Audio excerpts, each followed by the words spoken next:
مسیح میں آپ سب کی سلامتی ہو. امید ہے آپ سب خیر خیریت سے ہوں گے. آج میں کافی دیر بعد ویڈیو اپلوڈ کر رہی ہوں، اس کے لیے معذرت. چلیے ہم خداوند کی زندہ پاک کلام میں سے آج پڑھیں گے. ہم نے جو پچھلی سٹوری پڑھی تھی وہ تو آدم اور حوا کے پہلے گناہ کی تھی، جو انہوں نے گناہ کیا تھا. اور اب ہم پڑھیں گے قائن اور ہابیل، یعنی آدم اور حوا کے بیٹے. اب آدم اور حوا کو عدن کے خوبصورت باغ میں رہنے کی اجازت نہ تھی. وہاں تو ان کی زندگی میں خوشی ہی خوشی تھی، مگر اب زندگی کے سخت اور مایوس کرنے والے دن آئے. یہ ان کا اپنا قصور تھا، مطلب وہ اپنی غلطی کی وجہ سے ان کو جیسس نے نکالا تھا. انہوں نے خدا کی نافرمانی کی تھی. ایک دن ایک خوشی کی بات ہوئی. خدا نے انہیں ایک ننھا سا خوبصورت لڑکا دیا. انہیں کتنی خوشی ہوئی. حوا ماں بن گئی تھی اور آدم باپ. اس نے بچے کا نام قائن رکھا. کچھ عرصہ بعد ان کے ہاں ایک لڑکا پیدا ہوا. اب ان کے 2 بیٹے تھے. ان کی زندگی آج کل کی زندگی سے کافی مختلف تھی.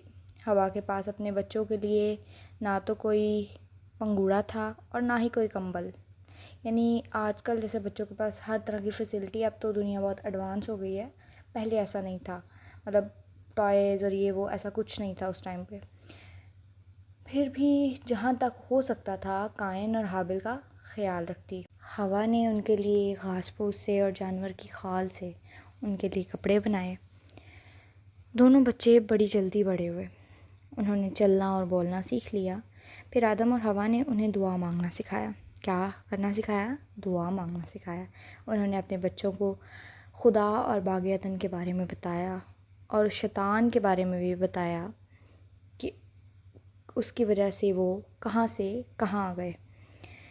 شیطان کے بارے میں بھی بتایا. حابیل گڈریا بنا. وہ اپنی بھیڑوں کو جنگل میں لے کے جاتا اور انہیں چراتا، انہیں ہری ہری گھاس کھلاتا. ان بھیڑوں کا دودھ بہت لذیذ تھا. کبھی کبھی کوئی بھیڑ ذبح کر لیتا تھا. اس کا گوشت کافی مزیدار ہوتا ہے، مطلب ہوتا ہے بھی اور تھا بھی. اور وقت تیزی سے گزرتا رہا. قائن کے کھیتوں کی تعداد بڑھتی گئی اور حابیل کی بھیڑ بکریوں میں بھی روز بروز اضافہ ہوتا گیا. یعنی وہ 2 تھی 4 تھی اس کے پاس پہلے، اور آہستہ آہستہ آہستہ بڑھتی گئی. مگر قائن کے لیے گندم پیدا کرنے والا کون تھا، اور حابیل کو وہ ساری بھیڑیں کس نے دی تھی؟ آپ لوگوں سے میرا کوشچن ہے، جو قائن تھا اس کو گندم پیدا کرنے والا کون تھا؟ مطلب اس کی ہیلپ کرنے والا کون تھا؟ اس کے سربراہ کون تھا؟ اور حابیل کی جو بھیڑ بکریاں ہیں ان کو اس کو دینے والا کون تھا؟ خداوند خدا ہی نے یہ سب کچھ انہیں دیا تھا. قائن اور حابیل بھی اچھی طرح اس چیز کو جانتے تھے. یہ سب کچھ اسی کی طرف سے ہے. یہ باتیں ان کا باپ انہیں بتایا کرتا تھا. اس لیے وہ خدا کا شکر کرنا جانتے تھے اور وہ خدا کا شکر کرتے تھے. وہ اس کے حضور نذرانہ پیش کرتے. جب حابیل خداوند کے حضور نذرانہ پیش کرتا تو اپنے جو بھیڑ بکریاں ہیں ان میں سے جو سب سے عمدہ جو اس کی بھیڑ تھی نا، اس کو چن لیتا کہ اب میں جیسس کے حضور اسی کا نذرانہ پیش کروں گا. وہ پتھروں کا ایک ڈھیر لگاتا اور اس ڈھیر میں جمع کی ہوئی لکڑیوں سے آگ لگاتا. اب نذرانہ تیار ہو چکا تھا. ہوا کے چلنے سے آگ لگ جاتی اور آگ میں بھیڑ کا گوشت بھی جلنے لگتا. دھواں اوپر آسمان کو اٹھتا. تب حابیل گھٹنے ٹیک کر کہتا، اے خداوند خدا، تو میرا خوب خیال رکھتا ہے. وہ اب جیسس کو کہہ رہا ہے کہ تو میرا چنگا خیال رکھنا ہے، تو میرا خوب خیال رکھتا ہے، اس لیے میں تجھ سے محبت رکھتا ہوں. وہ تجھے یہ بھیڑ دینا چاہتا ہوں. میں تیرا شکر گزار ہوں. خدا حابیل کی دعا سنتا تھا. وہ ہمیشہ اپنے لوگوں کی دعائیں سنتا تھا. ظاہر تھا کہ حابیل اس سے دلی محبت رکھتا تھا. خدا بھی حابیل کو پیار کرتا اور اس کا نذرانہ خوشی سے قبول کرتا تھا، اس لیے وہ اطمینان اور چین سے زندگی گزار سکتا تھا. قائن بھی خداوند کے حضور اپنے نذرانے لایا.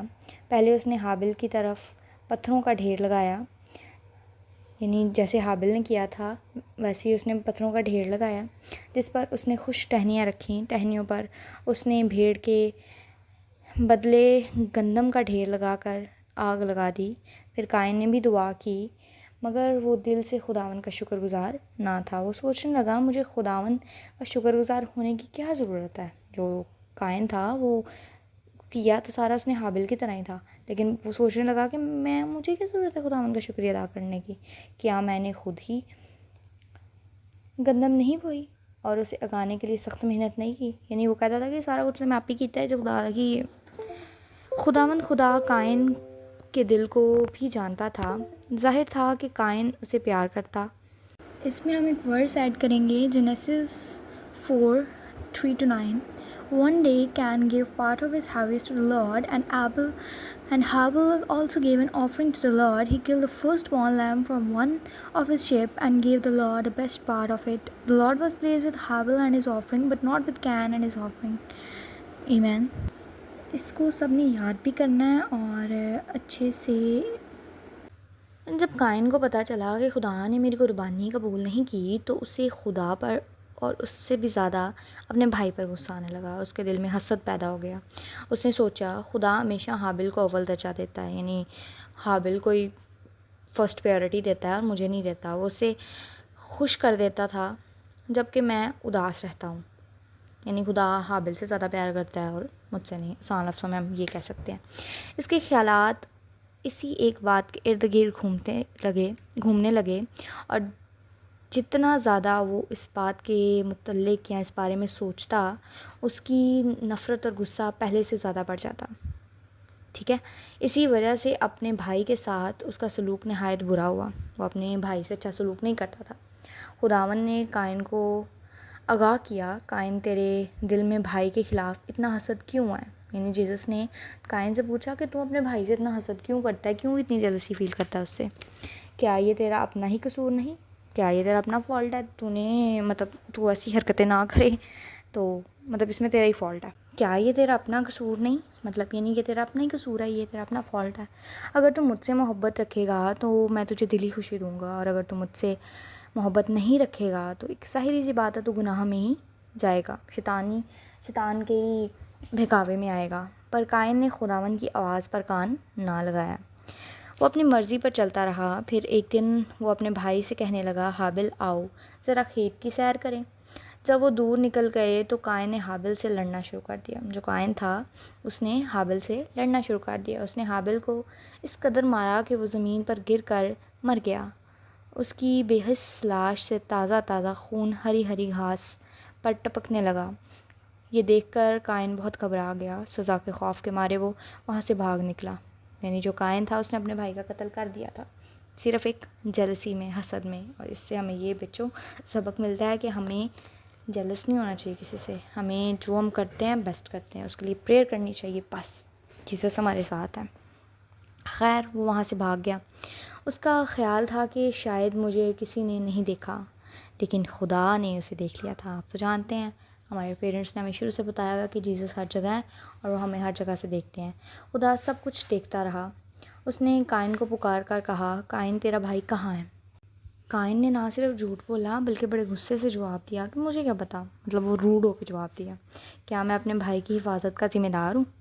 خدا نے کہا، چونکہ تو نے اپنے بھائی کا خون کیا ہے اس لیے اب تیرے کھیتوں میں کچھ نہیں اگے گا. تو اب یہاں نہیں رہ سکے گا. اب سے میرا تجھ سے کوئی واسطہ نہیں. چاہے تو کتنا ہی دور کیوں نہ چلا جائے تجھے آرام نہیں ملے گا. ایسا ہی ہوا. قائن اپنے گھر سے بہت دور نکل گیا. ہر جگہ اسے اپنے بھائی کا خیال ستاتا رہا جسے اس نے قتل کر دیا تھا. وہ تمام عمر غمگین اور خوف زدہ رہا. یوں ایک ہی دن میں آدم اور حوا کے دونوں بیٹے ان سے جدا ہو گئے. وہ اپنے بچوں کو ڈھونڈنے نکلے. انہوں نے دیکھا کہ حابل زمین پر پڑا ہے. ایسا لگتا تھا جیسے کہ وہ سویا ہوا ہے، لیکن وہ جگہ نہیں کیونکہ وہ مر چکا تھا. یعنی اس کے ہی بھائی نے اس کا قتل کر دیا تھا. انہوں نے اپنے بیٹے کی لاش کو دفن کر دیا. ان کو بڑا دکھ ہوا. کچھ عرصہ بعد خدا نے انہیں اور اپنے بیٹیاں بخشے. ان بچوں میں سے ایک تو بالکل حابل سے ملتا جلتا تھا. وہ بھی خدا سے پیار کرتا تھا. آدم اور حوا نے اس کا نام سیت رکھا. آمین. آج کے زندہ پاک کلام میں سے آپ سب کو برکت ملے. امید ہے آپ سب کو بہت کچھ سیکھنے کے لیے ملا ہوگا. ان شارٹ میں یہ کہوں گی کہ ہمیں کسی سے جلس نہیں ہونا چاہیے. حسد نہیں کرنا چاہیے. اپنے بہن بھائی، اپنے کزنس، اپنے فرینڈس، سب سے محبت کرنی چاہیے.